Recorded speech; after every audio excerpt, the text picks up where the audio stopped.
Good morning. Ender's Game, Chapter 14 today.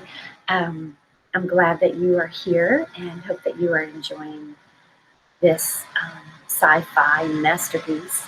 We are winding up, probably we're in our last 1% of the book. The chapter today has quite a few vocabulary words, so I'm going to share my screen with you. Pronounce the words. If there are words that are unfamiliar to you, I want you to pause and jot them down so that you are teaching more than one sense.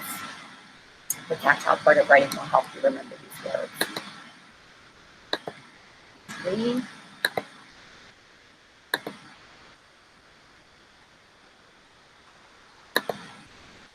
And here we go.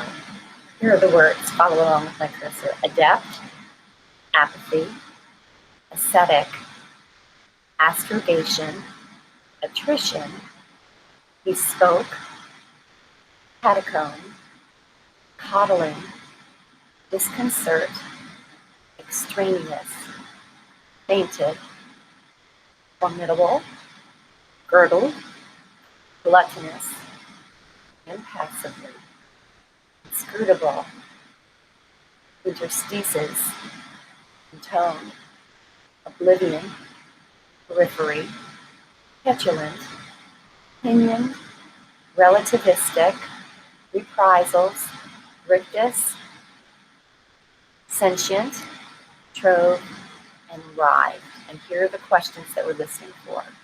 What bothers Ender most about arrows? What is familiar about this? What does Ender learn at command school? Rackman says there is no teacher but the enemy. What is Rackman's explanation of this statement? What is unique about Mazer Rackham's teaching? How did Mazer Rackham win his battle? Ender shows sympathy for the buggers even though they murdered the crew of the tug. Rackman disagrees. Explain. What advantages do the humans have over the buggers? What makes Ender's squadron leader successful? Of what does Ender dream, and what is the significance of the dream? What does the following statement foreshadow? It was as if someone rode him in his sleep, forcing him to wander through his worst memories to live them again as if they were real. How does the relationship between Ender and his squadron leaders change? Why is Ender self-destructing? Ender wakes up one morning without Rackham in the room and an unlocked door. He is free unlike any other morning at command school. Ender enters the simulator room and sees men he does not know, Anderson and Graff. He is given instructions for a final examination. What does this situation foreshadow? Mazer says, Ender, the buggers never deliberately attacked a civilian population in either invasion. You decide whether it would be wise to adopt a strategy that would invite reprisals. What does this statement foreshadow?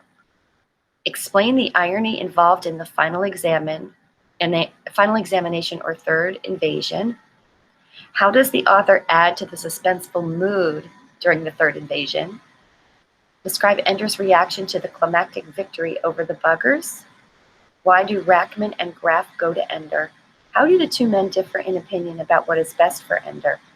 And how does Ender realize that he is okay? So our questions. All right. This is quite a chapter, guys. Chapter 14, Ender's teacher. Now remember, we've been hearing about Mazer Rackham for the entire novel.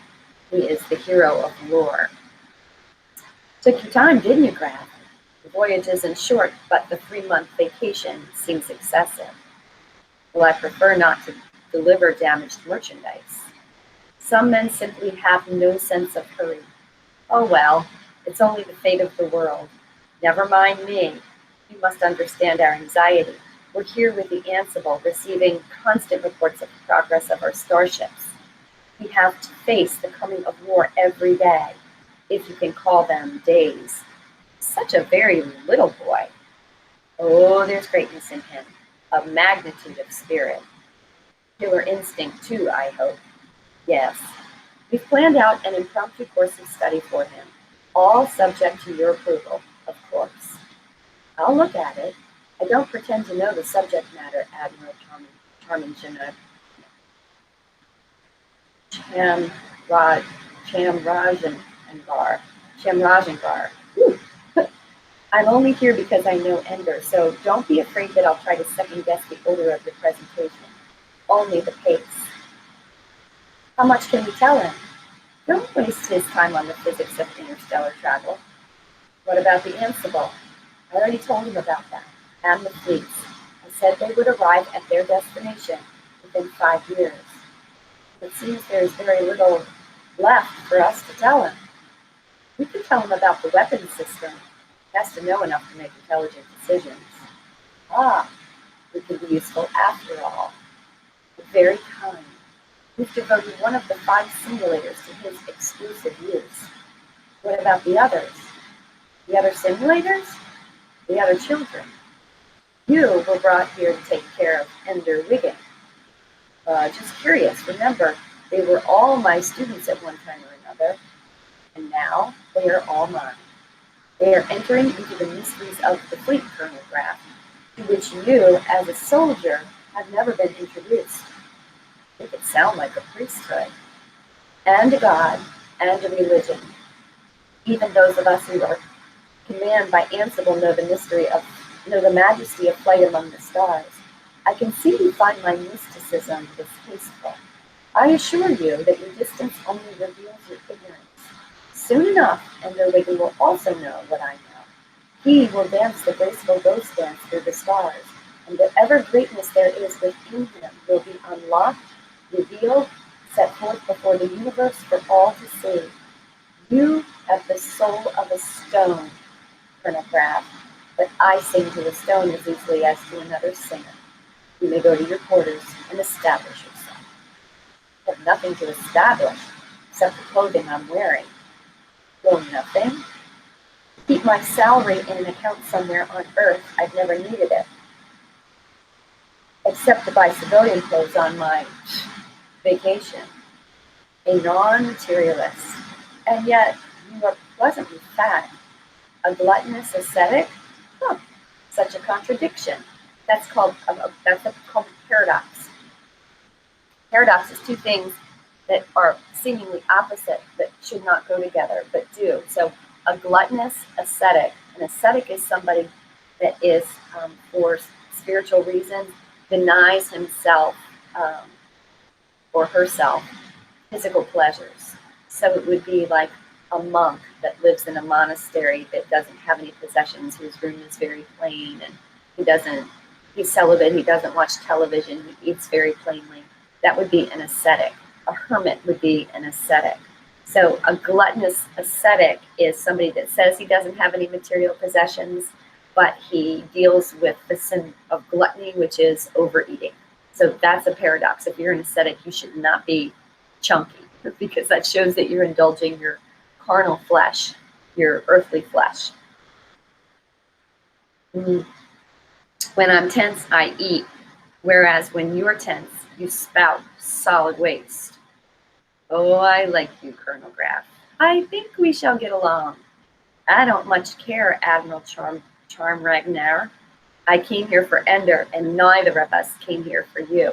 And I hope they're not going to use his name very often because I butchered it twice. I'm sorry, guys. Ender hated arrows from the moment he shuttled down from the tug. He had been uncomfortable enough on Earth where floors were flat. Arrows was hopeless. It was a roughly spindle-shaped rock only 6.5 kilometers thick at its narrowest point. Since the surface of the planetoid was entirely devoted to absorbing sunlight and converting it to energy, everyone lived in the smooth-walled rooms linked by tunnels that laced the interior of the asteroid. The closed-in space was no problem for Ender. What bothered him was that all of the tunnel floors noticeably sloped downward. From the start, Ender was plagued by vertigo as he walked through the tunnels, especially the ones that girdled Eros' narrow circumference. Remember, we talked about vertigo is dizziness in your inner ear area that makes the room spin. It did not help that gravity was only half of Earth normal. The illusion of being on the verge of falling was almost complete. There was also something disturbing about the proportions of the room. The ceilings were too low for the width, the tunnels too narrow. It was not a comfortable place. Worst of all, though, was the number of people. Ender had no important memories of the scale of the cities of Earth. His idea of a comfortable number of people was Battle School, where he had known by sight every person who dwelt there. Here, though, 10,000 people lived within the rock. There was no crowding, despite the amount of space devoted to life support and other machinery. What bothered Ender was that he was constantly surrounded by strangers. They never let him come to know anyone. He saw the other command school students often, but since he never attended any class regularly, they remained only faces. He would attend a lecture here or there, but usually he was tutored by one teacher or after another, or occasionally helped to learn a process by another student whom he met once and never saw again. He ate alone with Colonel Graff. His recreation was in a gym, but he rarely saw the same people in it twice. He recognized that they were isolating him this time by not setting the other students to hating him, but rather by giving them no opportunity to become friends. He could hardly have been close to most of them anyway, except for Ender. The other students were all well into adolescence. So Ender withdrew into his studies and learned quickly and well. Astrogation and military history he absorbed like water. Abstract mathematics was more difficult, but whenever he was given a problem that involved patterns in space and time, he found that his intuition was more reliable than his calculation. He often saw at once a solution that he could only prove after minutes or hours of manipulating numbers. Just a quick aside, when I read Dr. Ben Carson's Gifted Hands memoir, autobiography, he talks about the gift of being able to envision brain surgery and operate the whole surgery in his mind before he actually goes into surgery. So there are people that have that gift of being able to visualize things that they can't explain, visualize them intuitively. It is not I, but there are people out there that can do that. So Ender withdrew into his studies and learned quickly and well. Oh, I already did that. And for pleasure, there was the simulator, the most perfect video game he had ever played. Teachers and students trained him step by step in its use. At first, not knowing the awesome power of the game, he had played only at the tactical level, controlling a single fighter in continuous maneuvers to find and destroy an enemy. The computer-controlled enemy was devious and powerful, and whenever Ender tried a tactic, he found the computer using it against him within minutes. The game was a holographic display, and his fighter was represented only by a tiny light. The enemy was another light of a different color, and they danced and spun and maneuvered through a cube of space that must have been 10 meters to a side. The controls were powerful. He could rotate the display in any direction so he could watch from any angle, and he could move the center so that the duel took place nearer or farther from him. Gradually, as he became more adept at controlling the fighter's speed, direction of movement, orientation, and weapons, the game was made more complex. He might have 2 enemy ships at once. There might be obstacles, the debris of space. He began to have to worry about fuel and limited weapons. The computer began to assign him particular things to destroy or accomplish, so that he had to avoid distractions and achieve an objective in order to win. When he had mastered the 1-fighter game, they allowed him to step back into the 4-fighter squadron. He spoke commands to simulated pilots of 4 fighters. And instead of merely carrying out the computer's instructions, he was allowed to determine tactics himself, deciding which of his several objectives was the most valuable and directing his squadron accordingly. At any time, he could take personal command of one of the fighters for a short time, and at first, he did this often. When he did, however, the other 3 fighters in his squadron were soon destroyed, and as the games became harder and harder, he had to spend more and more of his time commanding the squadron. When he did, he won more and more often. By the time he had been at command school for a year, he was adept at running the simulator at any of 15 levels, from controlling an individual fighter to commanding a fleet. He had long since realized that as the battle room was to battle school, so the simulator was to command school. I'm going to read that again. He had long since realized that as the battle room was to battle school, so the simulator was to command school. That language should remind you of an exercise that we do in class.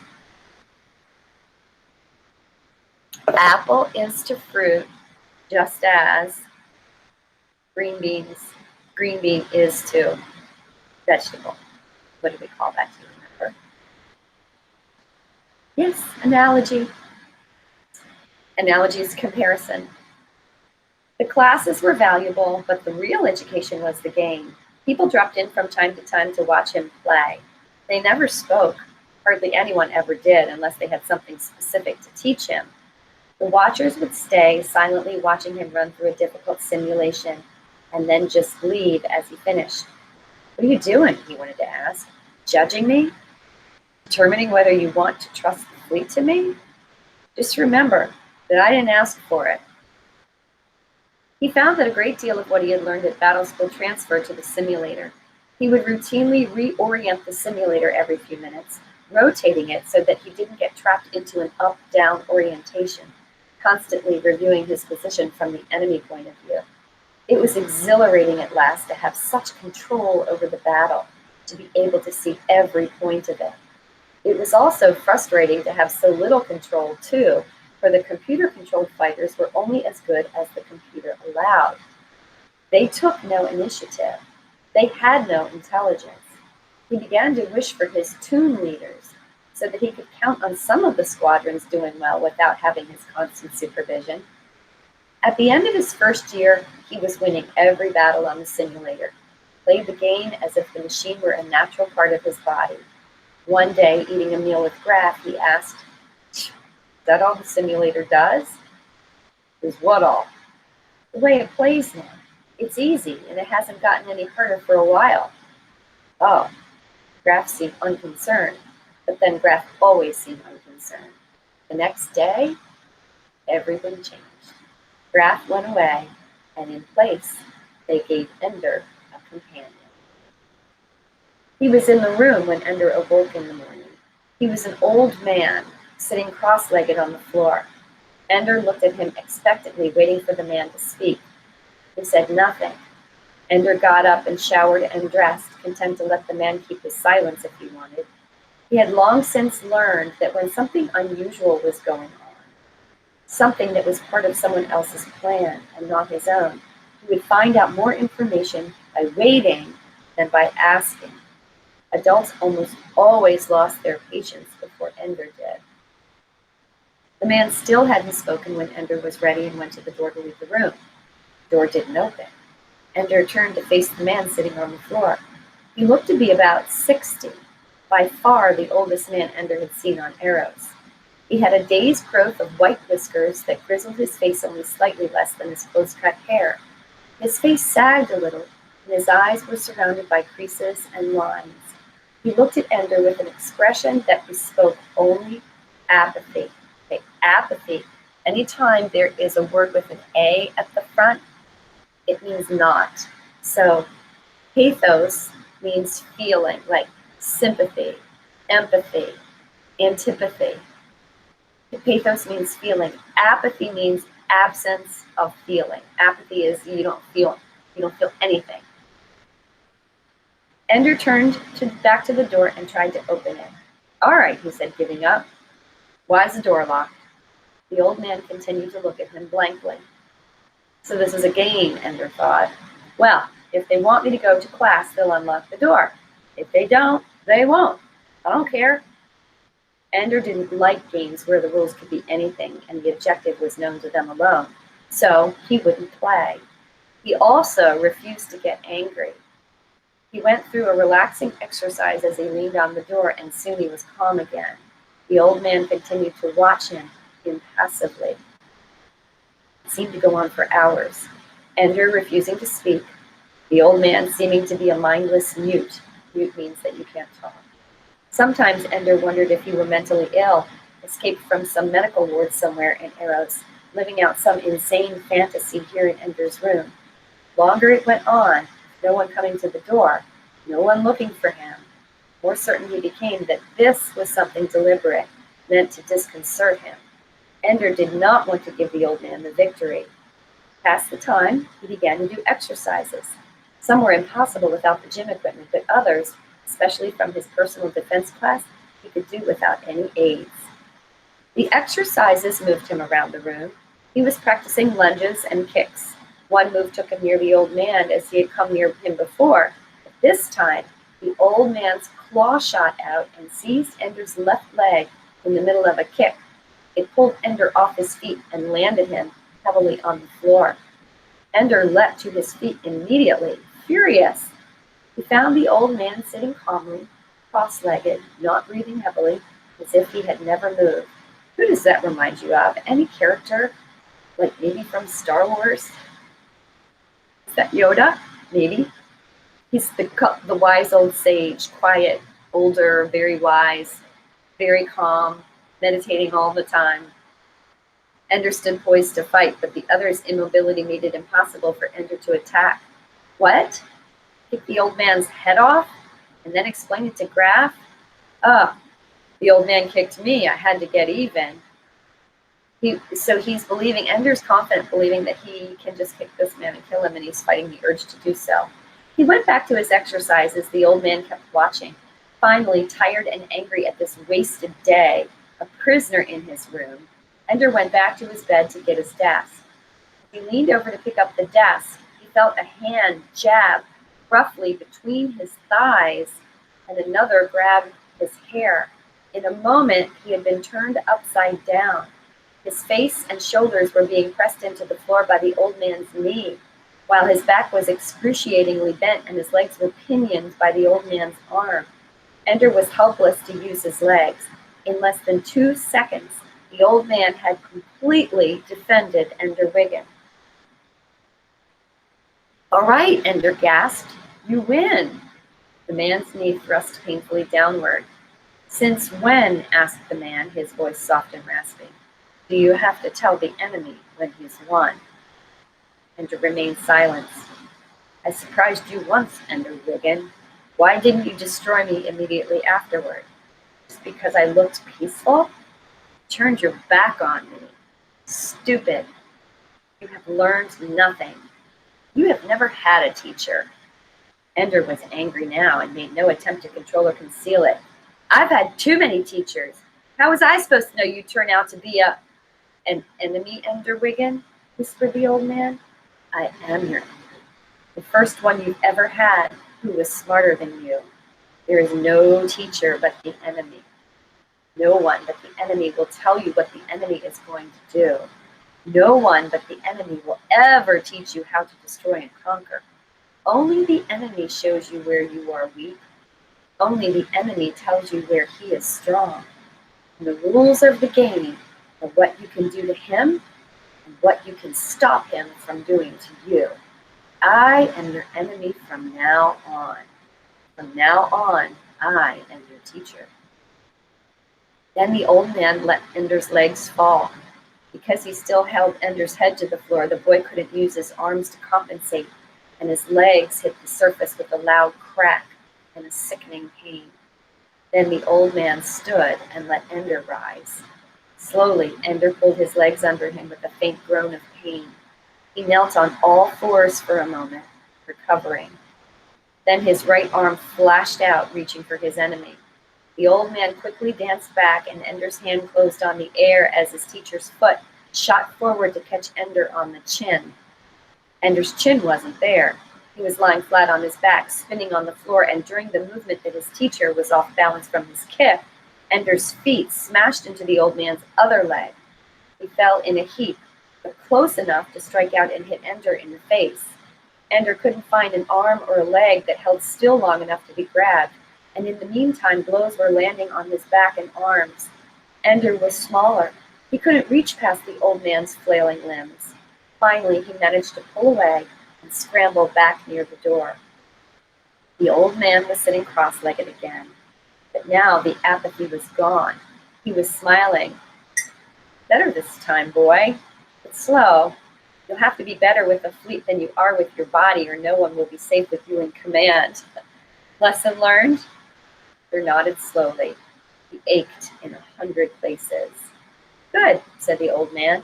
Then we'll never have to have such a battle again. All the rest with the simulator. I will program your battles now, not the computer. I will devise the strategy of your enemy, and you will learn to be quick and discover what tricks the enemy has for you. Remember, boy, from now on, the enemy is more clever than you. From now on, the enemy is stronger than you. From now on, you are always about to lose. The old man's face grew serious again. You will be about to lose, Ender, but you will win. You will learn to defeat the enemy. He will teach you how. Teacher got up. In this school, it has always been the practice for a young student to be chosen by an older student. The two become companions, and the older boy teaches the younger one everything he knows. Always they fight, always they compete, always they are together. I have chosen you. Ender, guys, there's only a 50-year difference.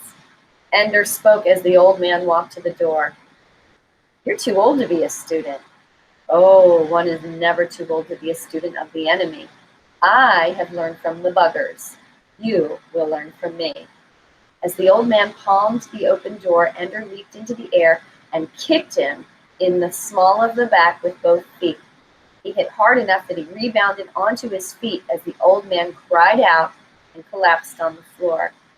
The old man got up, holding onto the door handle, his face contorted with pain. He seemed disabled, but Ender didn't trust him. Yet in spite of his suspicion, he was caught off guard by the old man's speed. In a moment, he found himself on the floor near the opposite wall, his nose and lip bleeding where his face had hit the bed. He was able to turn enough to see the old man standing in the doorway, wincing and holding his back. The old man grinned.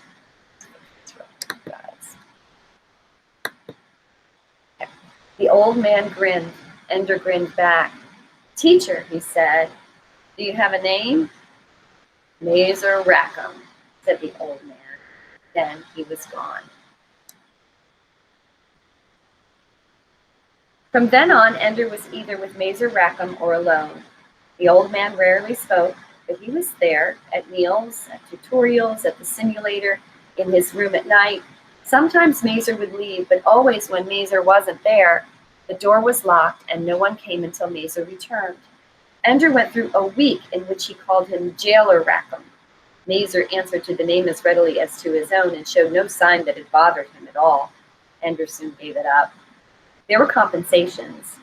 Mazer took Ender through the videos of the old battles from the first invasion and the disastrous defeats of the IF in the second invasion. These were not pieced together from the censored public videos, but whole and continuous. Remember, we talked about the censored public videos. We call those propaganda. That's what propaganda is. Since many videos were working in the major battles, they studied bugger tactics and strategies from many angles. For the first time in his life, a teacher was pointing out things that Ender had not already seen for himself. For the first time, Ender had found a living mind he could admire. Why aren't you dead? Ender asked him. You fought your battles 70 years ago. I don't think you're even 60 years old.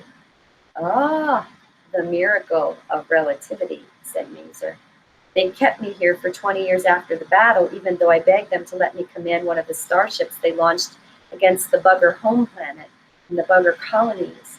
Then they came to understand some things about the way soldiers behave in the stress of battle. What things? Now, guys, remember, right now we call this PTSD, post-traumatic stress disorder. You've never been taught enough psychology to understand, enough to say that they realized that even though I would never be able to command the fleet, I'd be dead before the fleet even arrived, I was still the only person able to understand the things I understood about the buggers. I was, they realized, the only person who had ever defeated the buggers by intelligence rather than luck. They needed me here to teach the person who would command the fleet. So they sent you out in a starship, got you up to a relativistic speed. Relativistic is the speed of light. Then I turned around and came home. A very dull voyage, Ender.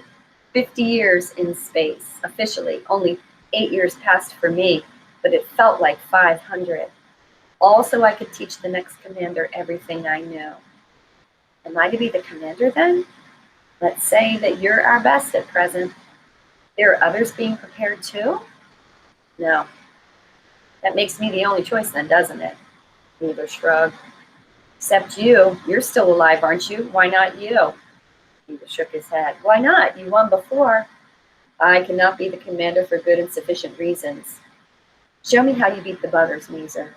Mazer's face went inscrutable. You've shown me every other battle 7 times at least. I think I've seen ways to beat what the buggers did before, but you've never shown me how you actually did beat them. The video is a very tightly kept secret. I know. I've pieced it together partly. You with your tiny reserve force, and their armada, those great big heavy-bellied starships launching their swarms of fighters. You dart in at one ship, fire at it, an explosion. That's where they always stop the clips. After that, it's just soldiers going into bugger ships and already finding them dead inside. Mazer grinned. So much for tightly kept secrets. Come on, let's watch the video. They were alone in the video room and Ender palmed the door locked. All right, let's watch. The video showed exactly what Ender had pieced together. Mazer's suicidal plunge into the heart of the enemy formation. A single explosion, and then nothing. Mazer's ship went on, dodged the shockwave, and wove his way among the other bugger ships. They did not fire on him. They did not change course. 2 of them crashed into each other and exploded, a needless collision that either pilot could have avoided. Neither made the slightest movement. Mazer sped up the action, skipped ahead. We waited for 3 hours, he said. Nobody could believe it. Then the IF ships began approaching the bugger starships. Marines began their cutting and boarding operations. The video showed the buggers already dead at their posts. So you see, said Mazer, you already knew all there was to see. Why did it happen? Nobody knows. I have my personal opinions, but there are plenty of scientists who tell me I'm less qualified to have opinions. And you're the one who won the battle. Thought that qualified me to comment too, but you know how it is. Xenobiologists and xenopsychologists can't accept the idea that a star pilot scooped them up by sheer guesswork. I think they all hate me because after they saw these videos, they had to live out the rest of their natural lives here on Eros. Security, you know. They weren't happy. Tell me, the buggers don't talk. They think to each other, and it's instantaneous, like the phylotic effect, like the Ansible. But most people always thought that meant a controlled communication, like language. I think you a thought and then you answer me. I never believed that. It's too immediate the way they respond together to things. You've seen the videos. They aren't conversing and deciding among possible courses of action. Every ship acts like part of a single organism. It responds the way your body responds during combat. Different parts automatically, thoughtlessly, doing everything they're supposed to do. They aren't having a mental conversation between people with different thought processes. All their thoughts are present, together, at once. Single person and each bugger is like a hand or a foot? Yes. I wasn't the first person to suggest it, but I was the first person to believe it. And something else, something so childish and stupid that the xenobiologist laughed at me to silence when I said it after the battle. The buggers are bugs. They're like ants and bees, a queen, the workers. That was maybe 100 million years ago, but that's how they started, that kind of pattern.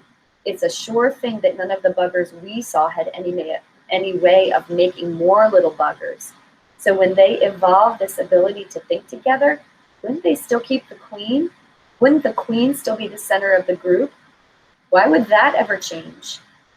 So it's the queen who controls the whole group. I had evidence too, not evidence that any of them could see. It wasn't there in the first invasion because that was exploratory. But the second invasion was a colony, set up a new hive or whatever. So they brought a queen. The videos of the second invasion when they were destroying our fleets out in the comet shell. He began to call them up and display the buggers' patterns. Show me the queen's ship. It was subtle. Ender couldn't see it for a long time. The bugger ships kept moving, all of them. There was no obvious flagship, no apparent nerve center. But gradually, as Mazer played the videos over and over again, Ender began to see the way that all the movements focused on, radiated from a center point.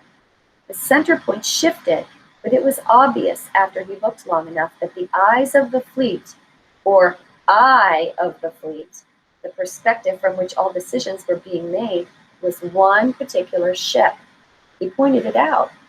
You see it, I see it. That makes two people out of all of those who have seen this video. But it's true, isn't it? They make that ship move just like any other ship. They know it's their weak point. But you're right, that's the queen. But then you'd think that's when you went for it, that they would have immediately focused all their power on you. They could have blown you out of the sky. I know. That part I don't understand. Not that they didn't try to stop me. They were firing at me. But it's as if they really couldn't believe until it was too late that I would actually kill the queen. Maybe in their world, queens are never killed, only captured, only checkmated. I did something they didn't think an enemy would ever do. And when she died, all the others died? Nope, they just went stupid. The first ships we boarded, the buggers were still alive, organically, but they didn't move, they didn't respond to anything. Even when our scientists vivisected some of them to see if we could learn a few more things about buggers, after a while they all died. No will. There's nothing in those little bodies when the queen is gone. Well, why don't they believe you? Because we didn't find the queen. She got blown to pieces. Fortunes of war. Biology takes second place to survival, but some of them are coming around to my way of thinking. You can't live in this place without the evidence staring you in the face. What evidence is there in Eros? Ender, look around you. Human beings didn't carve this place. We like taller ceilings for one thing. This was the buggers' advanced post in the first invasion. They carved out this place before we even knew they were here. We're living in a bugger hive. But we already paid our rent. It cost the Marines 1,000 lives to clear them out of these honeycombs, room by room. The buggers fought for every meter of it. Now Ender understood why the rooms had always felt wrong to him. I knew this place wasn't a human place. This was the treasure trove. If they had known we would win that first war, they probably would never have built this place. We learned gravity manipulation because they enhanced the gravity here. We learned efficient use of stellar energy because they blacked out this planet. In fact, that's how we discovered them. In a period of 3 days, Eros gradually disappeared from telescopes. We sent a tug to find out why. It found out. The tug transmitted its videos, including the buggers boarding and slaughtering the crew. It kept right on transmitting through the entire bugger examination of the boat.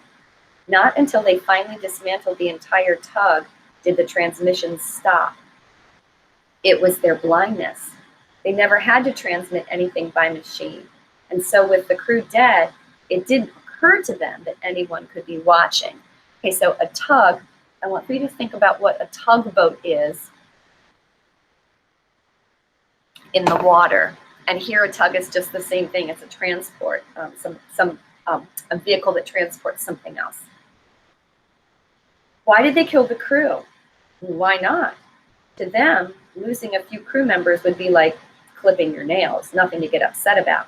They probably thought they were routinely shutting down our communications by turning off the workers and running the tug, not murdering living, sentient beings with an independent genetic future. Murder's no big deal to them. Only queen killing really is murder, because only queen killing closes off a genetic path. So they didn't know what they were doing? Well, don't start apologizing for them. Just because they didn't know they were killing human beings doesn't mean they weren't killing human beings. We do have a right to defend ourselves as best we can, and the only way we found that works is killing the buggers before they kill us. Think of it this way. In all the bugger wars so far, they've killed thousands and thousands of living, thinking beings. And in all of those wars, we've killed only one.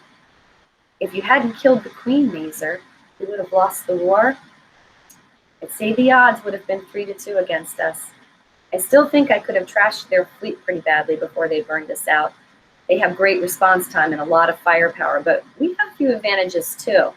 Every single one of our ships contains an intelligent human being who is thinking on his own. Every one of us is capable of coming up with a brilliant solution to a problem.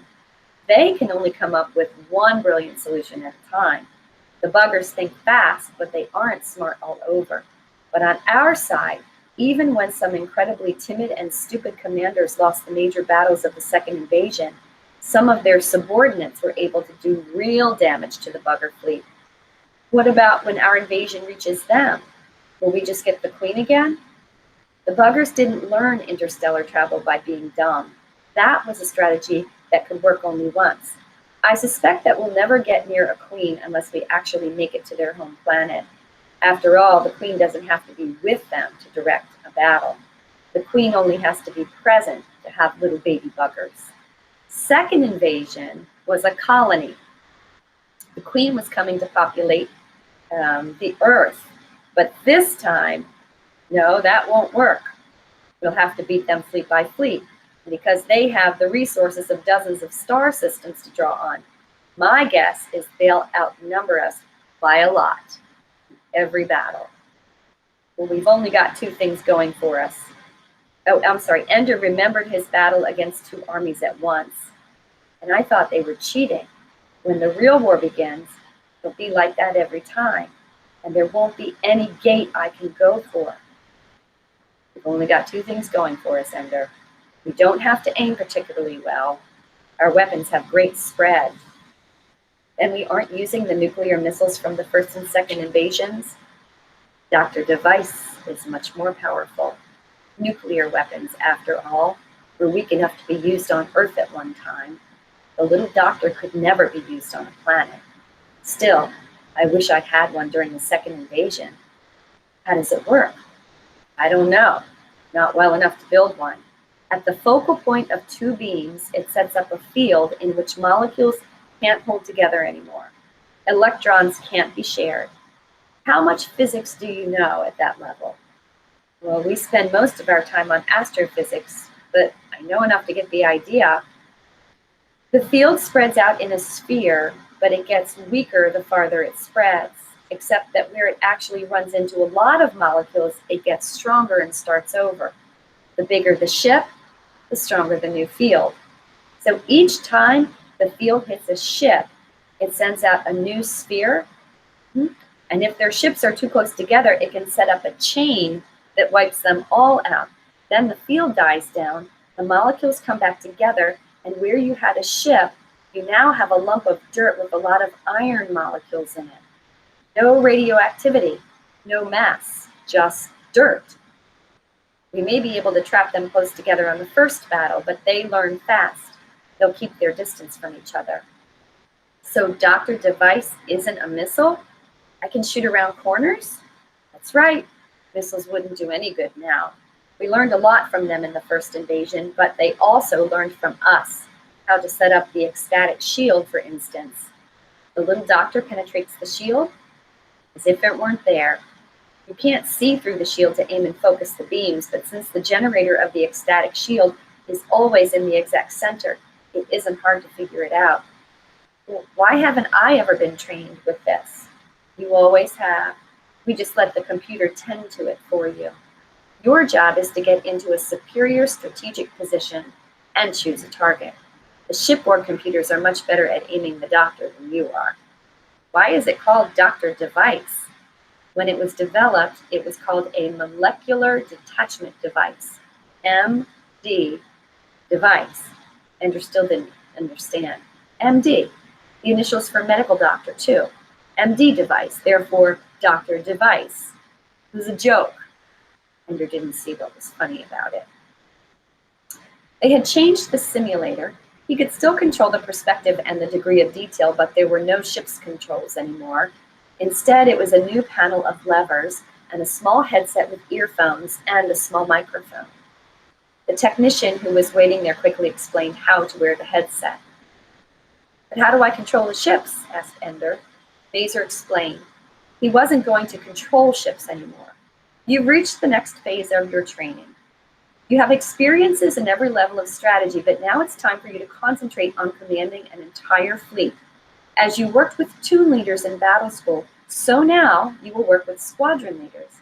You have been assigned 36 such leaders to train. You must teach them intelligence tactics. You must learn their strengths and limitations. You must make them into a whole." "When will they come here?" "Oh, they're already in place in their own simulators. You will speak to them through the headset.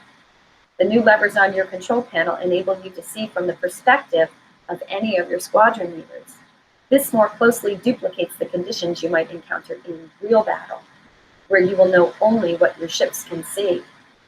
"How can I work with squadron leaders I never see?" "And why would you need to see them?" "To know who they are and how they think." "You'll learn who they are and how they think from the way they work with the simulator. But even so, I think you won't be concerned. They're listening to you right now. Put on your headset so you can hear them." Ender put on the headset. "So long," said a whisper in his ears. "Ah, a lie," said Ender. "And me, the dwarf, Bean, and Petra and Dink, Crazy Tom, Shen, Hot Soup, Sly Molo, Corn Carby, all the best students Ender had fought with or fought against. Everyone that Ender had trusted in battle school. "I didn't know you were here," he said. "I didn't know you were coming." "They've been flogging us through the simulator for 3 months now," said Dink. "You'll find that I'm by far the best tactician," said Petra. "Dink tries, but he has the mind of a child." So they began working together, each squadron leader commanding individual pilots and Ender commanding the squadron leaders. They learned many ways of working together, as the simulator forced them to try different situations. Sometimes the simulator gave them a larger fleet to work with. Ender set them up then in 3 or 4 toons that consisted of 3 or 4 squadrons each. Sometimes the simulator gave them a single starship with its 12 fighters, and he chose 3 squadron leaders with 4 fighters each.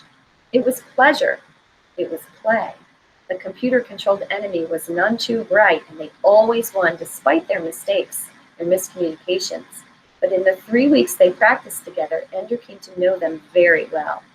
Dink, who deftly carried out instructions but was slow to improvise. Bean, who couldn't control large groups of ships effectively but could use a few like a scalpel, reacting beautifully to anything the computer threw at him. Eli, who was almost as good a strategist as Ender and could be entrusted to do well with half a fleet and only vague instructions.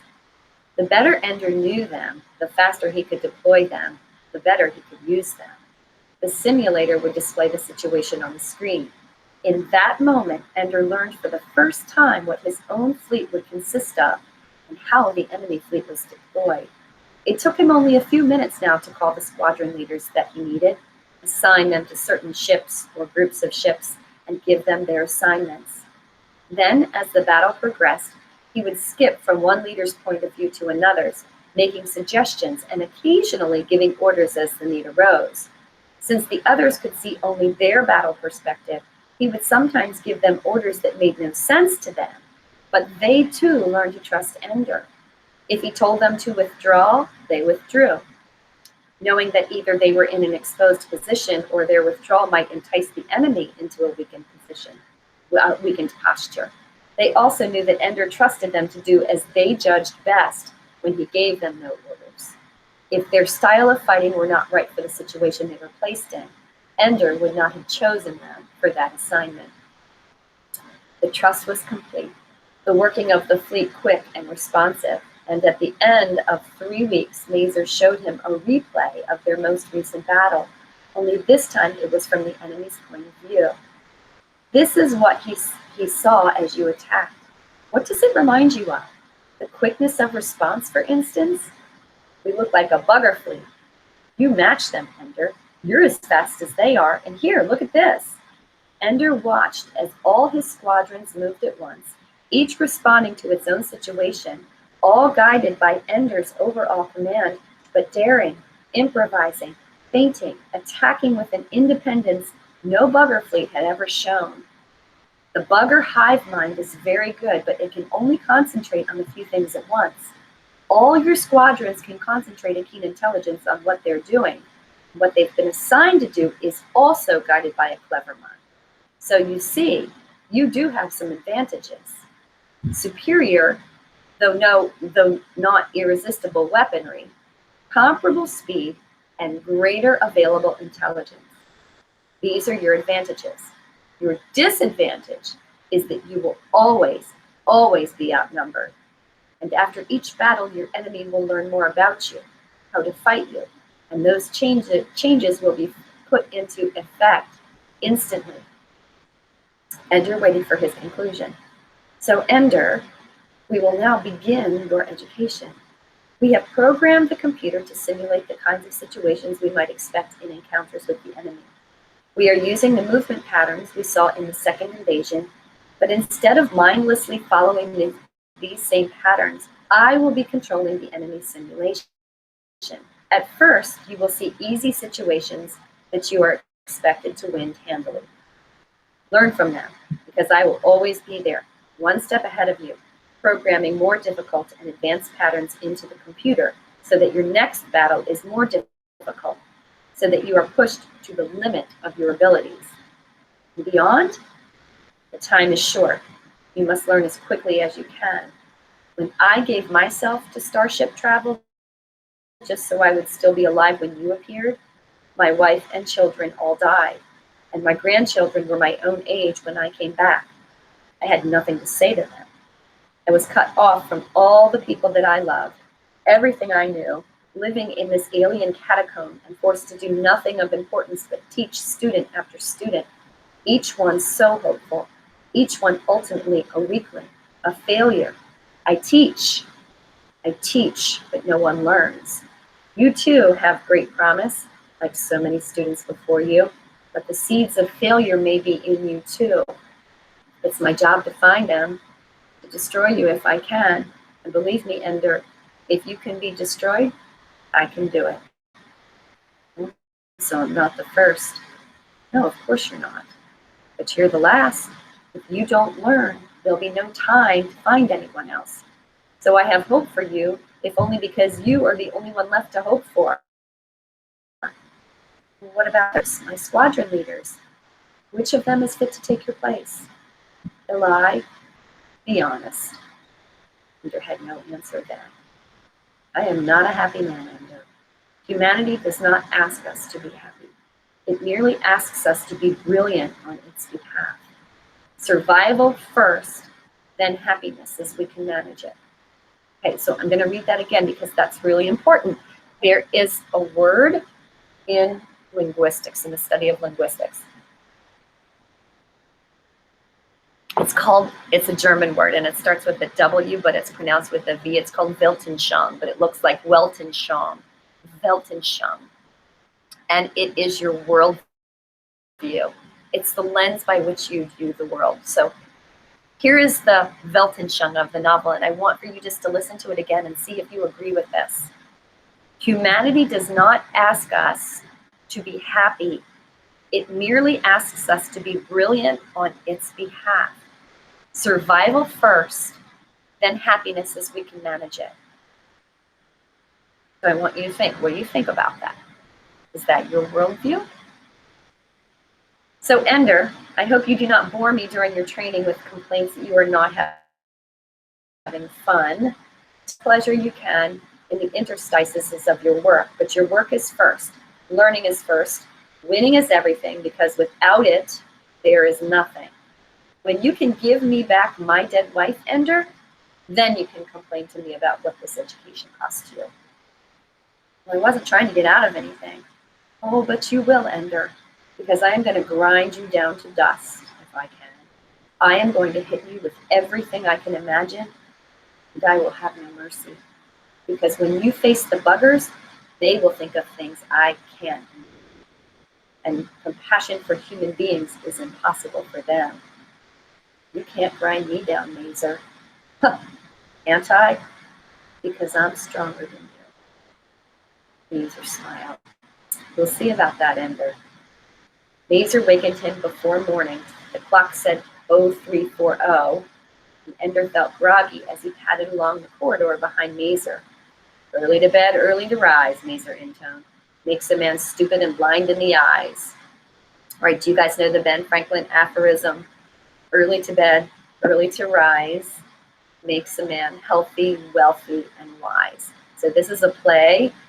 This is an allusion with an A-L-L allusion, to Ben Franklin's aphorism that the reader is supposed to know. That's what it really is supposed to read. But this one says, early to bed, early to rise, makes a man stupid and blind in the eyes. He had been dreaming that buggers were vivisecting him, this Ender, only instead of cutting open his body, they were cutting up his memories and displaying them like holographs and trying to make sense of them. It was a very odd dream, and Ender couldn't easily shake loose of it, even as he walked through the tunnels to the simulator room. The buggers tormented him in his sleep, and Mazer wouldn't leave him alone when he was awake. Between the two of them, he had no rest. Ender forced himself awake. Apparently, Mazer meant it when he said he meant to break Ender down, and forcing him to play when tired and sleepy was just the sort of cheap and easy trick Ender should have expected. Well, today, it wouldn't work. Do you guys think that the buggers are really able to get into his dreams? And maybe they really are analyzing and vivisecting his memories? He got to the simulator and found his squadron leaders already on the wire waiting for him. There was no enemy yet, so he divided them into two armies and began a mock battle, commanding both sides so he could control the tests that each of his leaders was going through. They began slowly, but soon were vigorous and alert.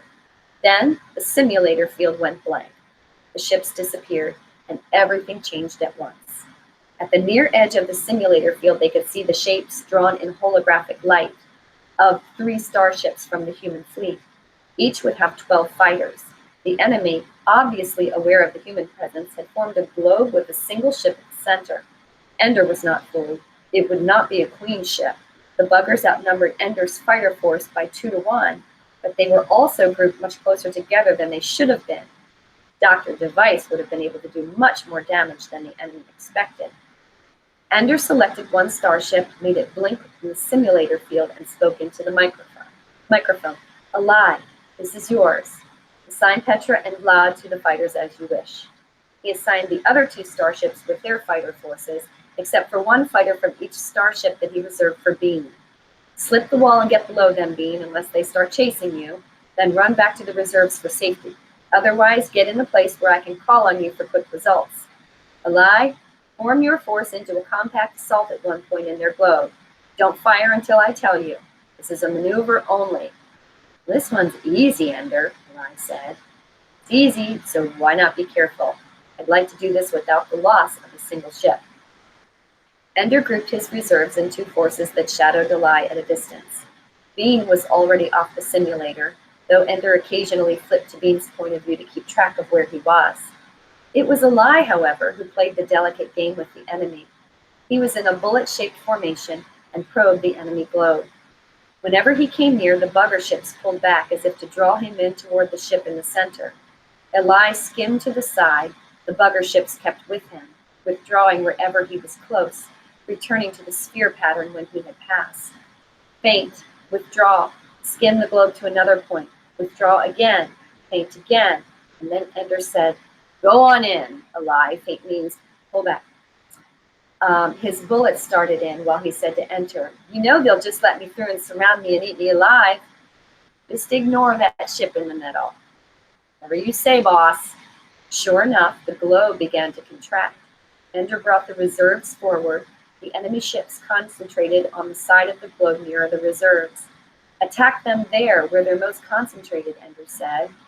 This defies 4,000 years of military history, said Alai, moving his fighters forward. We're supposed to attack where we outnumber them. In this simulation, they obviously don't know what our weapons can do. It'll only work once, but let's make it spectacular. Fire at will. Alai did. The simulation responded beautifully. First one or two, then a dozen, then most of the enemy ships exploded in dazzling light as the field leapt from ship to ship in the tight formation. "Stay out of the way," Ender said. The ships on the far side of the globe formation were not affected by the chain reaction, but it was a simple matter to hunt them down and destroy them. Bean took care of stragglers that tried to escape toward his end of space. The battle was over. It had been easier than most of their recent exercises. Mazer shrugged when Ender told him so. "This is a simulation of a real invasion. There had to be one battle in which they didn't know what we could do. Now your work begins. Try not to be too arrogant about the victory. I'll give you the real challenges soon enough." Ender practiced 10 hours a day with his squadron leaders, but not all at once. He gave them a few hours in the afternoon to rest.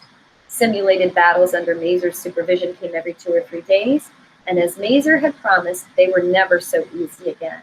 The enemy quickly abandoned its attempt to surround Ender and never again grouped its forces closely enough to allow a chain reaction. There was something new every time, something harder. Sometimes Ender had only a single starship and 8 fighters. Once the enemy dodged through an asteroid belt. Sometimes the enemy left stationary traps, large installations that blew up if Ender brought one of his squadrons too close, often crippling or destroying some of Ender's ships. "You cannot absorb losses," Mazer shouted at him after one battle. "When you get into a real battle, you won't have the luxury of an infinite supply of computer-generated fighters. You'll have what you brought with you and nothing more. Now, get used to fighting without unnecessary waste." "It wasn't unnecessary waste," Ender said. "I can't win battles if I'm so terrified of losing a ship that I never take any risks." Mazer smiled. "Excellent, Ender. You're beginning to learn. But in a real battle, you would have superior officers and, worst of all, civilians shouting those things at you. Now, if the enemy had been at all bright, they would have caught you here and taken Tom's squadron." Together they went over the battle. In the next practice, Ender would show his leaders what Mazer had shown him, and they learned to cope with it the next time they saw it. They thought they had been ready before, that they had worked smoothly together as a team. Now, though, having fought through real challenges together, they all began to trust each other even more than ever, and battles became exhilarating. They told Ender that the ones who weren't actually playing would come into the simulator rooms and watch. Ender imagined what it would be like to have his friends there with him, cheering or laughing or gasping with appreciation. Sometimes he thought it would be a great distraction, but other times he wished for it with all his heart. Even when he had spent his days lying out in the sunlight on a raft in a lake, he had not been so lonely. Mazer Rackham was his companion, was his teacher, but was not his friend.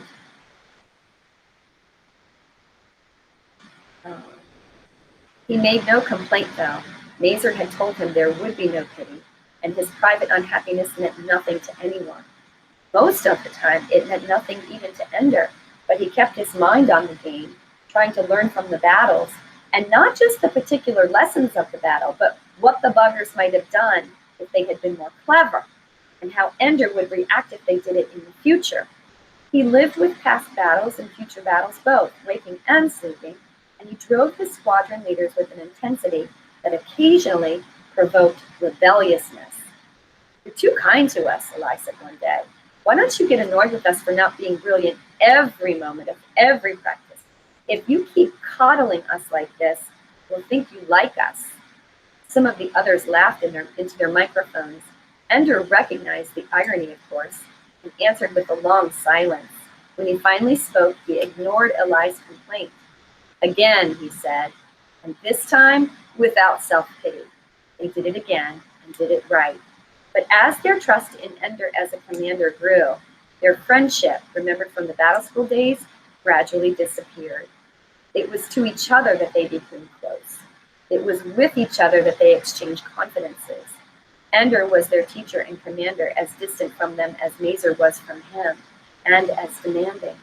They fought all the better for it. Ender was not distracted from his work, at least not while he was awake.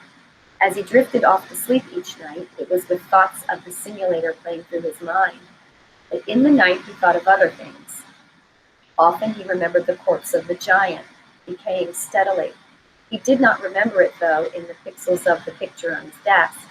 Instead, it was real, the faint odor of death still lingering near it. There were things were changed in his dreams. The little village that had grown up between the giant's ribs was composed of buggers now, and they saluted him bravely like gladiators greeting Caesar before they died for his entertainment. He did not hate the buggers in his dream, and even though he knew that they had hidden their queen from him, he did not try to search for her. He always left the giant's body quickly. When he got to the playground, children were always there, woven and mocking. They wore faces that he knew. Sometimes Peter and sometimes Bonzo, sometimes Stilson and Bernard. Just as often, though, the savage creatures were Eli and Shen, Dink and Petra. Sometimes one of them would be Valentine, and in his dream, he also shoved her under the water and waited for her to drown. She writhed in his hands, fought to come up, but at last was still. He dragged her out of the lake and onto the raft, where she lay with her face in the richness of death. He screamed and wept over her, crying again and again that it was a game, he was only playing. And Mazer Rackham shook him awake. "You were calling out in your sleep," he said. "Sorry," Ender said. "Never mind, it's time for another battle." Steadily the pace increased. There were usually 2 battles a day now, and Ender held practices to a minimum. He would use the time while the others rested to pore over the replays of past games, trying to spot his own weaknesses, trying to guess what would happen next. Sometimes he was fully prepared for the enemy's invasions. Sometimes he was not. "I think you're cheating," Ender told Mazer one day. "Oh? You can observe my practice sessions.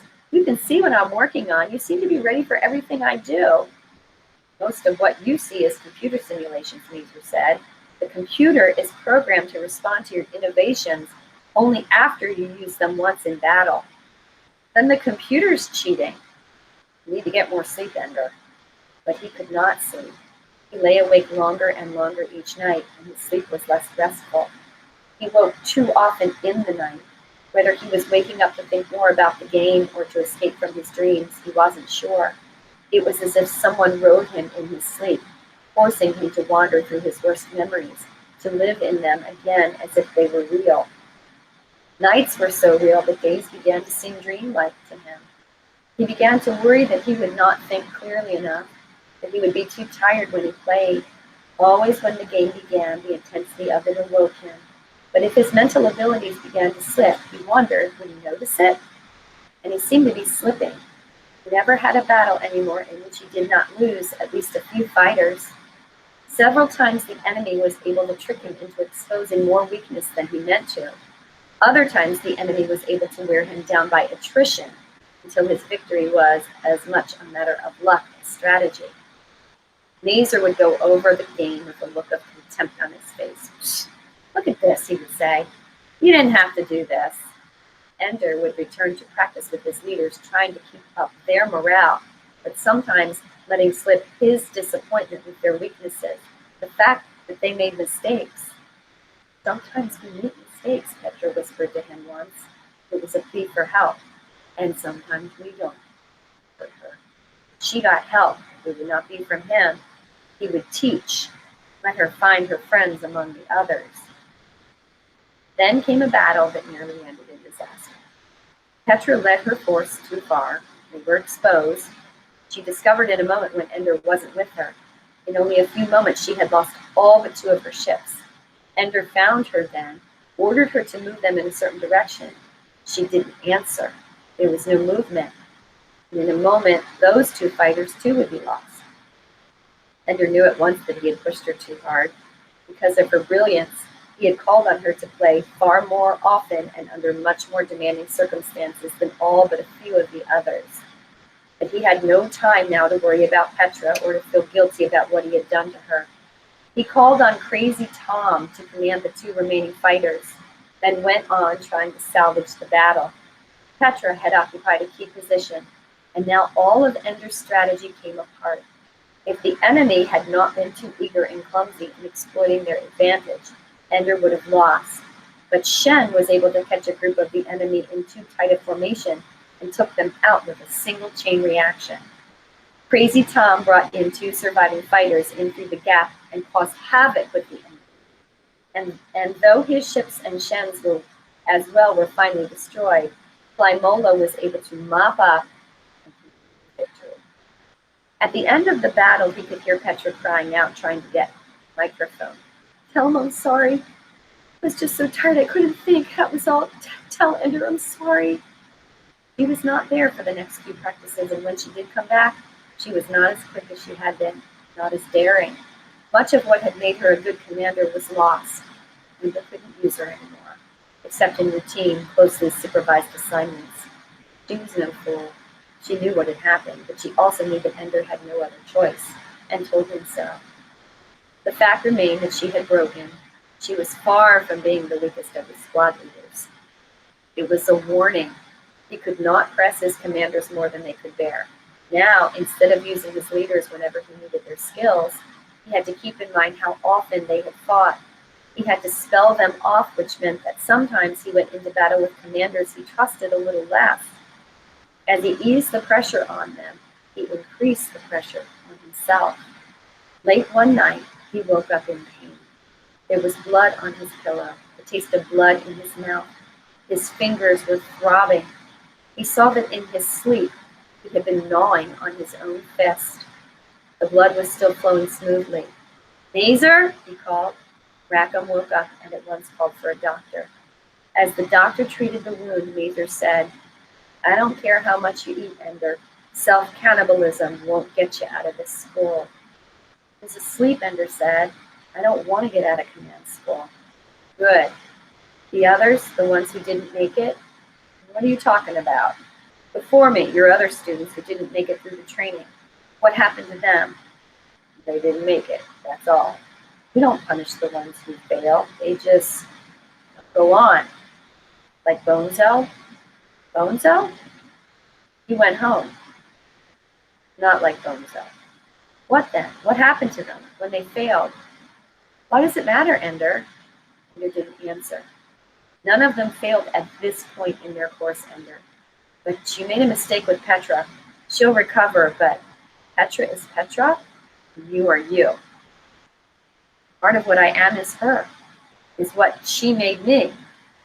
You won't fail, Ender, not this early in the course. You've had some tight ones, and you've always won. You don't know what your limits are yet, but if you've reached them already, you're a good deal feebler than I thought." "Do they die?" "Who?" "The ones who fail." "No, they don't die. Good heavens, boy, you're playing games." "I think that Bonzo died. I dreamed about it last night. I remember the way he looked after I jammed his face with my head. I think I must have pushed his nose back into his brain. The blood was coming out of his eyes. I think he was dead right then." "It was just a dream." "Mazer, I don't want to keep dreaming these things. I'm afraid to sleep. I keep thinking of things I don't want to remember. My whole life keeps playing out as if I were a recorder and someone else wanted to watch the most terrible parts of my life." "We can't drug you if that's what you're hoping for. I'm sorry you have bad dreams. Do we leave the light on at night?" "Don't make fun of me," Ender said. "I'm afraid I'm going crazy." The doctor was finished with the bandage. Mazer told him he could go. He went. "Are you really afraid of that?" Mazer asked. Ender thought about it and wasn't sure. "In my dreams," said Ender, "I'm never sure whether I'm really me." "Strange dreams are a safety valve, Ender. I'm putting you under a little pressure for the first time in your life." Psh, that's a litote. Litote is a major understatement. It's kind of like the opposite of a hyperbole. Strange dreams are a safety valve, Ender. I'm putting you under a little pressure for the first time in your life. Your body is finding ways to compensate, that's all. You're a big boy now. Time to stop being afraid of the night." "All right," Ender said. He decided then that he would never tell Mazer about his dreams. The days wore on, with battles every day, until at last Ender settled into the routine of the destruction of himself. He began to have pains in his stomach. They put him on a bland diet, but soon he didn't have an appetite for anything at all. "Eat," Mazer said, and Ender would mechanically put food in his mouth. But if nobody told him to eat, he didn't eat. 2 more of his squadron leaders collapsed the way that Petra had. The pressure on the rest became all the greater. The enemy outnumbered them by 3 or 4 to 1 in every battle now. The enemy also retreated more readily when things went badly, regrouping to keep the battle going longer and longer. Sometimes battles lasted for hours before they finally destroyed the last enemy ship. Ender began rotating his squadron leaders within the same battle, bringing in fresh and rested ones to take the place of those who were beginning to get sluggish. "You know," said Bean one time as he took over command of Hot Soup's 4 remaining fighters, "this game isn't quite as fun as it used to be." Then one day in practice, Ender was drilling his squadron leaders. The room went black, and he woke up on the floor with his face bloody where it had hit the controls. They put him to bed then, and for 3 days he was very ill. He remembered seeing faces in his dreams, but they weren't real faces, and he knew it even while he thought he saw them. He thought he saw Valentine sometimes Peter, sometimes his friends from the battle school, and sometimes the buggers vivisecting him. Once it seemed very real when he saw Colonel Graff bending over him, speaking softly to him like a kind father. But then he woke up and found only his enemy, Mazer Rackham. "I'm awake," Ender said. "So I see," Mazer answered. "Took you long enough. You have a battle today." So Ender got up and fought the battle and won it. But there was no second battle that day, and they let him go to bed earlier. His hands were shaking as he undressed. During the night, he thought he felt hands touching him gently, hands with affection in them and gentleness. He dreamed he heard voices. "You haven't been kind." That wasn't the assignment. How long can he go on? He's breaking down. Long enough. It's nearly finished. So soon? A few days, and then he's through. How will he do when he's already like this? Fine. Even today he fought better than ever. In his dream, the voices sounded like Colonel Graff and Mazer Rackham. But that was the way dreams were. The craziest things could happen, and because he dreamed, he heard one of the voices saying, "I can't bear to see what this is doing to him." And the other voice answered, "I know. I love him too." Then they changed him to Valentine and alive, and in his dream they were burying him. Only a hill grew up where they laid his body down. He dried out and became a home for buggers, like the giant was. All dreams. If there was love or pity for him, it was only in his dreams. He woke up and fought another battle and won. Then he went to bed and slept again and dreamed again, and then he woke up and won again and slept again, and he hardly noticed when waking became sleeping, nor did he care. The next day was his last day in command school, though he didn't know it. Mazer Rackham was not in the room with him when he woke up. He showered and dressed and waited for Mazer to come unlock the door. He didn't come. Ender tried the door. It was open. Was it an accident that Mazer had let him be free this morning? No one with him to tell him he must eat, he must go to practice, he must sleep. Freedom. Trouble was, he didn't know what to do. He thought for a moment that he might find his squadron leaders, talk to them face to face, but he didn't know where they were. They could be 20 kilometers away for all he knew. So after wandering through the tunnels for a little while, he went to the mess hall, ate breakfast near a few Marines who were telling dirty jokes that Ender could not begin to understand. Then he went to the simulator room for practice, even though he was free. Could not think of anything else to do. Mazer was waiting for him. Ender walked slowly into the room. His step was slightly shuffling. He felt tired and dull. Mazer frowned. "Are you awake, Ender?" There were other people in the simulator room.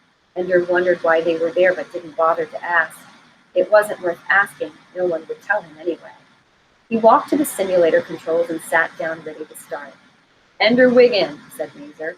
"Please turn around. Today's game needs a little explanation." Ender turned around. He glanced at the men gathered at the back of the room. Most of them he had never seen before. Some were even dressed in civilian clothes. He saw Anderson and wondered what he was doing there. Who was taking care of the battle school if he was gone? He saw Graff and remembered the lake in the woods outside Greensboro and wanted to go home. "Take me home," he said silently to Graff. "In my dream you said you loved me. Take me home." But Graff only nodded to him in a greeting, not a promise, and Anderson acted as though he didn't know him at all. "Pay attention, please, Ender. Today is your final examination in command school. These observers are here to evaluate what you have learned. If you prefer not to have them in the room, we'll have them watch on another simulator. They can stay.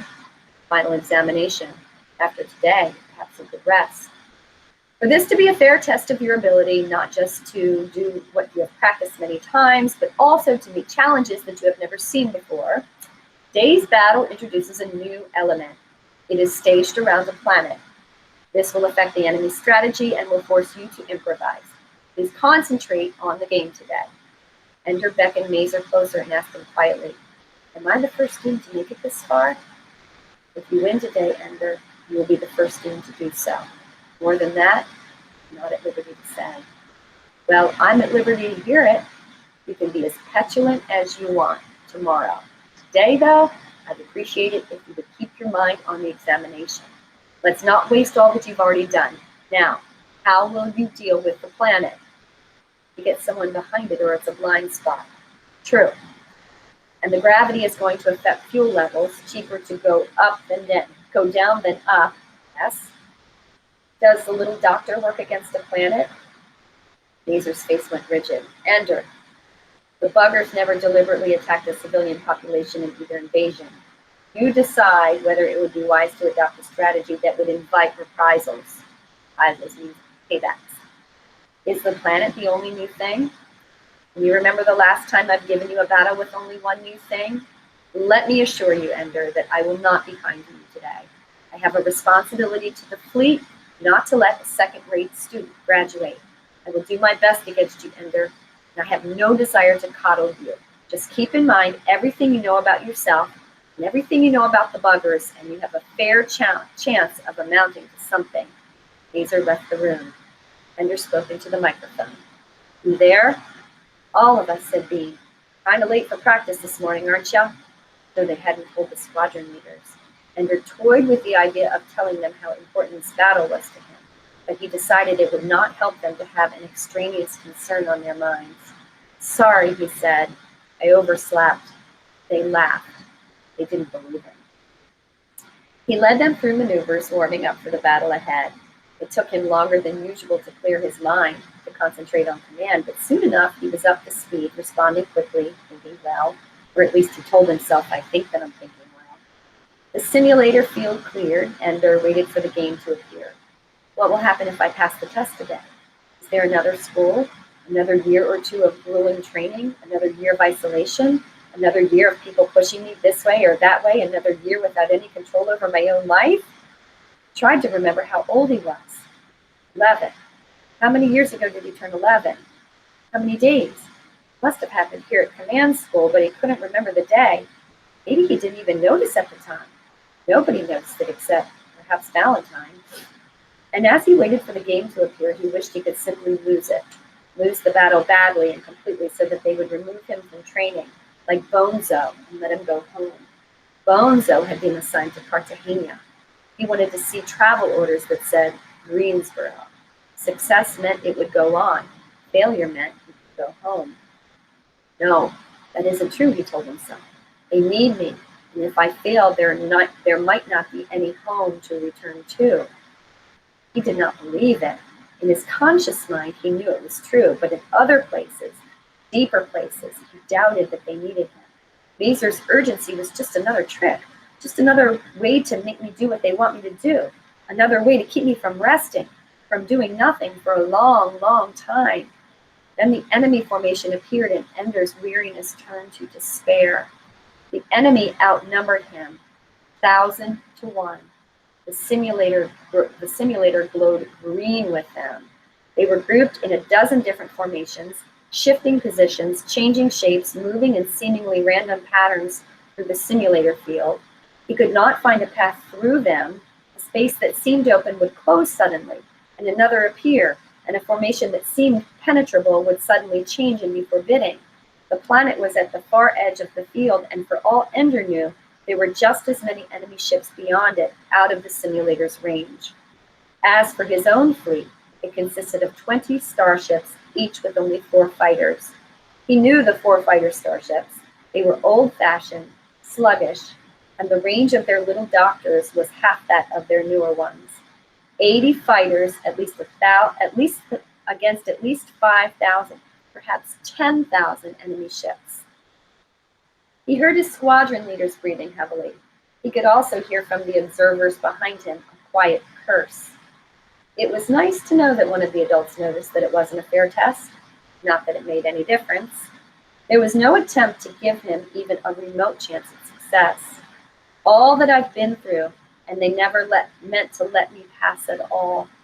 He saw in his mind Bonzo and his vicious little knot of friends comforting him, threatening him. He had been able to shame Bonzo into fighting alone. That would hardly work here.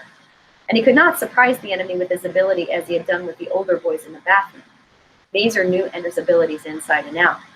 The observers behind him began to cough, to move nervously. They were beginning to realize Ender didn't know what to do. I don't care anymore, thought Ender.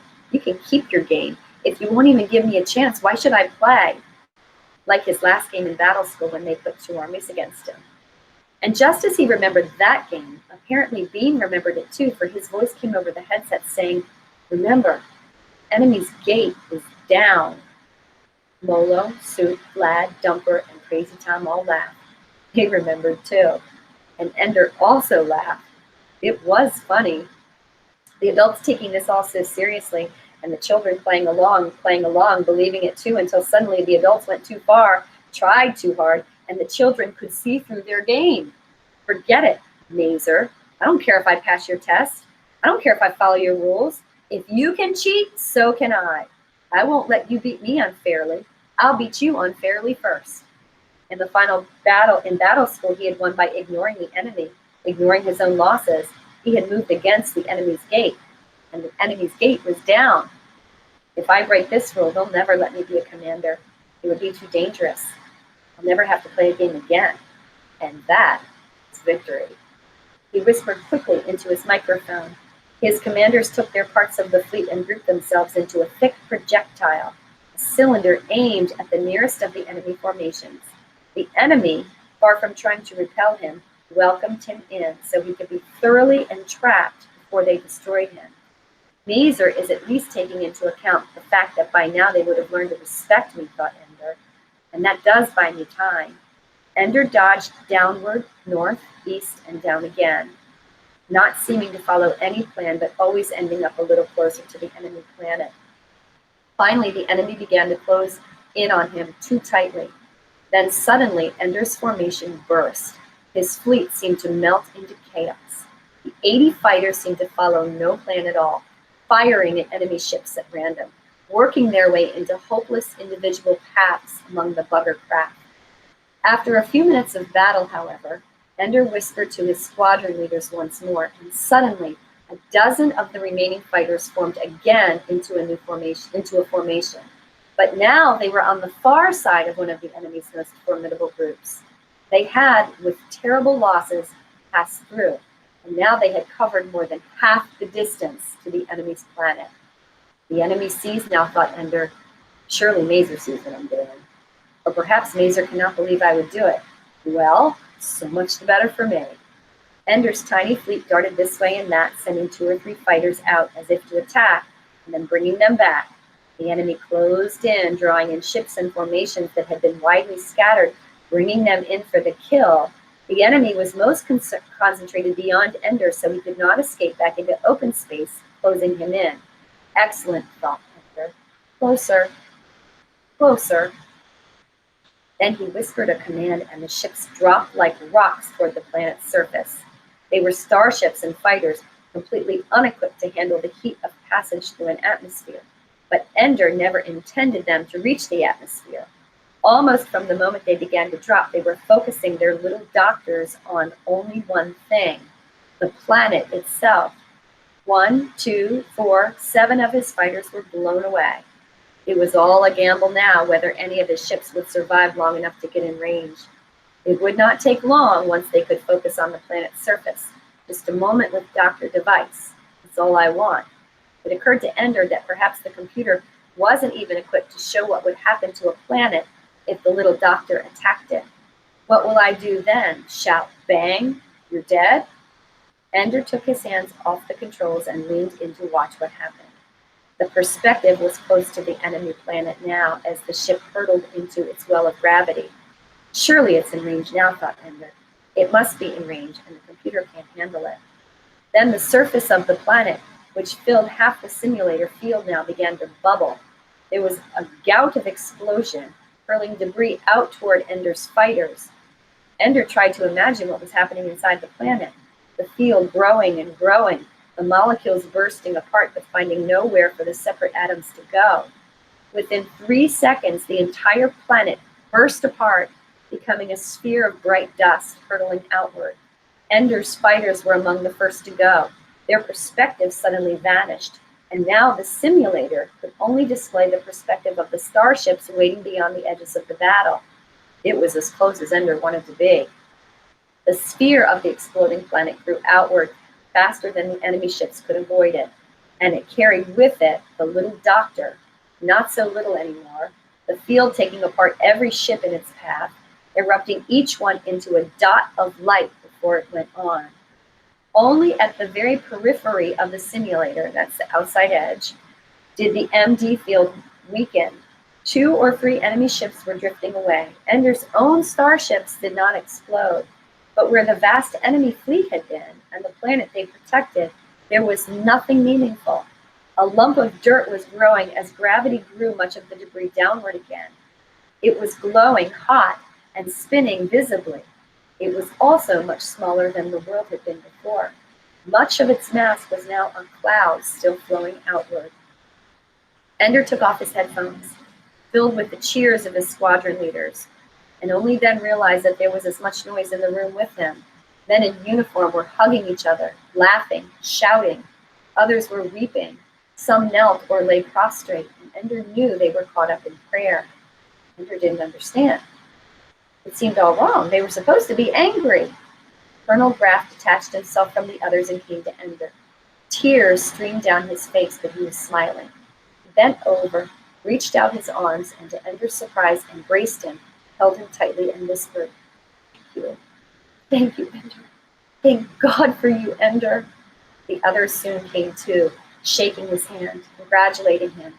He tried to make sense of this. Had he passed the test after all? It was his victory, not theirs, and a hollow one at that. Cheat. Why did they act as if he had won with honor? The crowd parted, and Mazer Rackham walked through. He came straight to Ender and held out his hand. "You made the hard choice, boy. All or nothing. End them or end us. But heaven knows there was no other way you could have done it. Congratulations. You beat them, and it's all over." All over? Beat them? Ender didn't understand. "I beat you." Mazer laughed a loud laugh that filled the room. "Ender, you never played me. You never played a game since I became your enemy." Ender didn't get the joke. He had played a great many games, at terrible cost to himself. He began to get angry. Mazer reached out and touched his shoulder. Ender shrugged him off. Mazer then grew serious and said, "Ender, for the past few months, you have been the battle commander of our fleets. This was the third invasion. There were no games. The battles were real, and the only enemy you fought was the buggers. You won every battle, and today you finally fought them at their home world where the queen was. All the queens from all their colonies, they were all there, and you destroyed them completely. They'll never attack us again. You did it. You." Real? Not a game? Ender's mind was too tired to cope with it all. They weren't just points of light in the air. They were real ships that he had fought with, and real ships he had destroyed, and a real world that had blasted into oblivion. He walked through the crowd, dodging their congratulations, ignoring their hands, their words, their rejoicing. When he got to his own room, he stripped off his clothes, climbed into bed, and slept.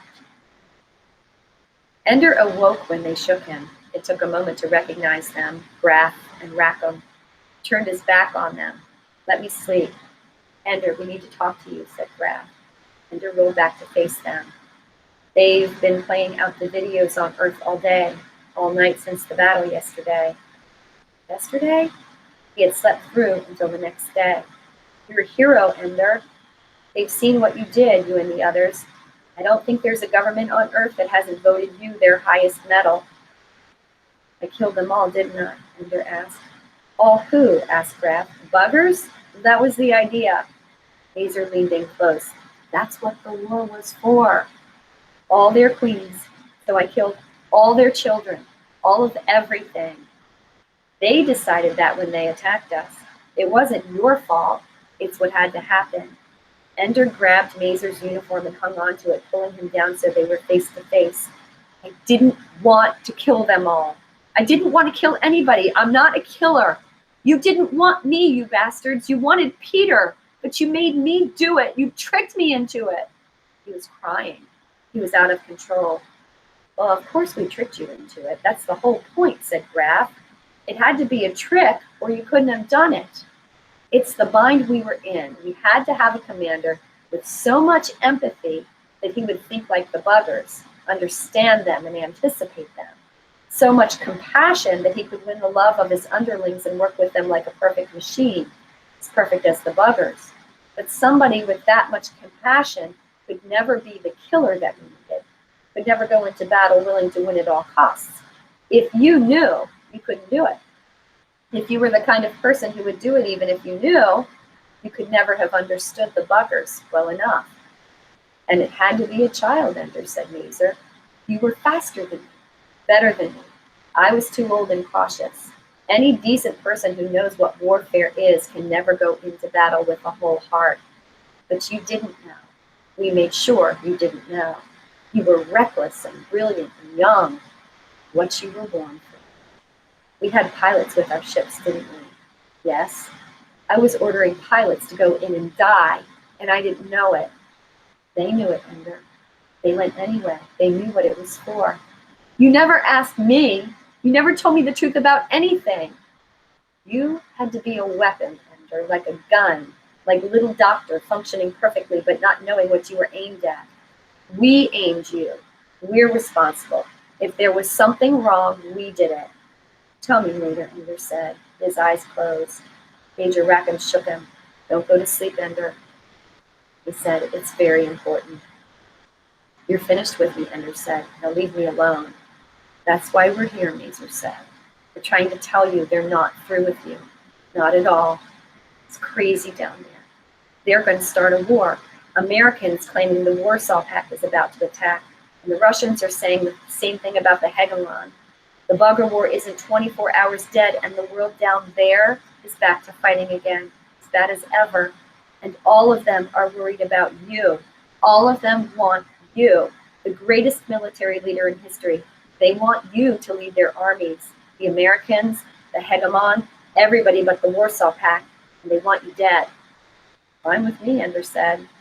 We have to take you away from here. There are Russian Marines all over Eros, and the Pole March is Russian. It could turn to bloodshed at any time. Ender turned his back on them again. This time they let him. He did not sleep, though. He listened to them. I was afraid of this Rackham. He pushed him too hard.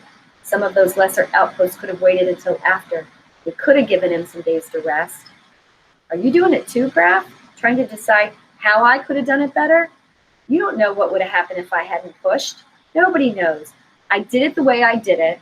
It worked. Above all, it worked. Memorize that defense, Graf. You may have to use it too. Sorry. I can see what it's done to him. Colonel Leakey says there's a good chance he'll be permanently damaged, but I don't believe it. He's too strong. Winning meant a lot to him, and he won. Don't tell me about strong. The kid's 11. Give him some rest, Rackham. Things haven't exploded yet. We can post a guard outside his door.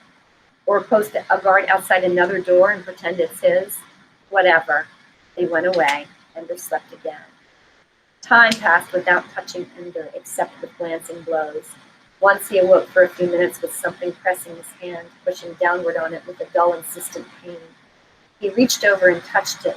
It was a needle passing into a vein. He tried to pull it out, but it was taped on, and he was too weak.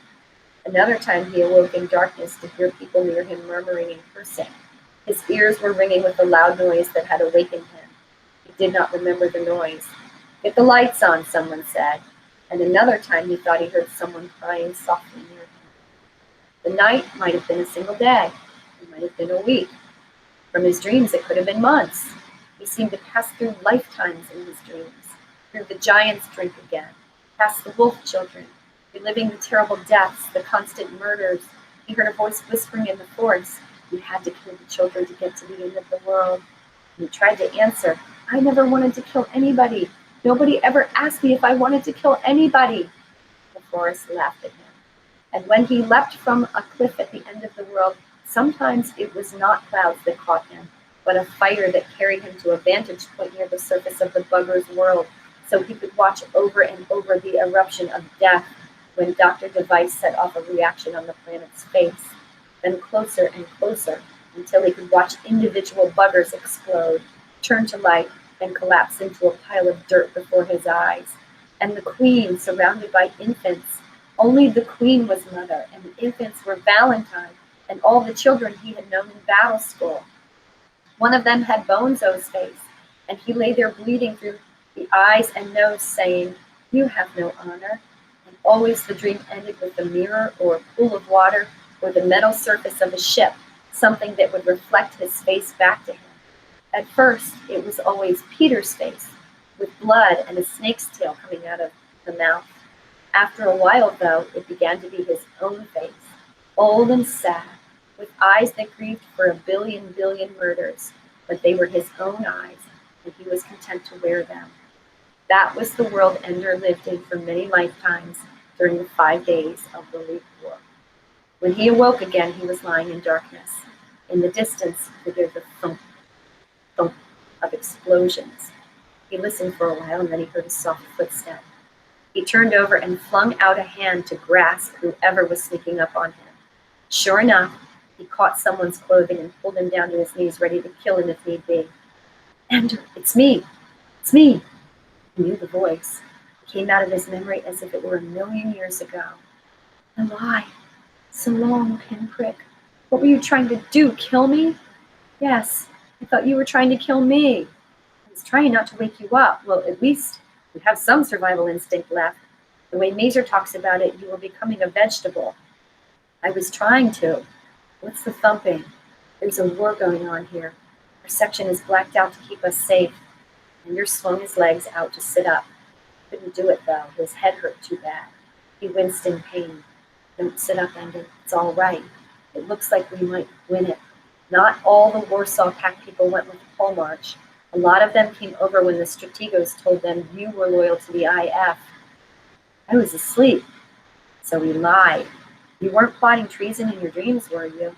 Some of the Russians who came in told us that when the Pole March ordered them to find you and kill you, they almost killed him. Whatever they may feel about other people, Ender, they love you. The whole world watched our battles, videos, day and night. Seen some, complete with your voice giving orders. It's all there, nothing censored. Good stuff. You've got a career in the vids." "I don't think so," said Ender. "I was joking. Hey, can you believe it? We won the war. We were so eager to grow up so we could fight in it, and it was us all the time. I mean, we're kids, Ender, and it was us." Eli laughed. "Well, it was you anyway. You were good, Bosch. I didn't know how you'd get us out of that last one, but you did. You were good." Ender noticed the way he spoke in the past. "I was good? What am I now, Eli?" "Still good." "At what?" "At anything. There's a million soldiers who'd follow you to the end of the universe." "Well, I don't want to go to the end of the universe." "So where do you want to go?" "They'll follow you." "I want to go home," thought Ender, "but I don't know where it is." The thumping went silent. "Listen to that," said Eli. They listened. Door opened. Someone stood there. Someone small. "It's over," he said. It was Bean. As if to prove it, the lights went on. "Oh, Bean," Ender said. "Oh, Ender." Petra followed him in with Dink holding her hand. They came to Ender's bed. "Hey, the hero's awake," said Dink. "Who won?" asked Ender. "We did, Ender," said Bean. "You were there." "He's not that crazy, Bean. He meant who won just now." Petra took Ender's hand. There was a truce on Earth. They'd been negotiating for days. They finally agreed to accept the Locke proposal. He doesn't know about the Locke proposal. Guys, you know who Locke is. Peter. It's very complicated, but what it means here is that the IF will stay in existence, but without the Warsaw Pact in it. So the Warsaw Pact Marines are going home. I think Russia agreed to it because they're facing a revolt of the Islamic states. Everybody's got troubles. About 500 died here, but it was worse on Earth.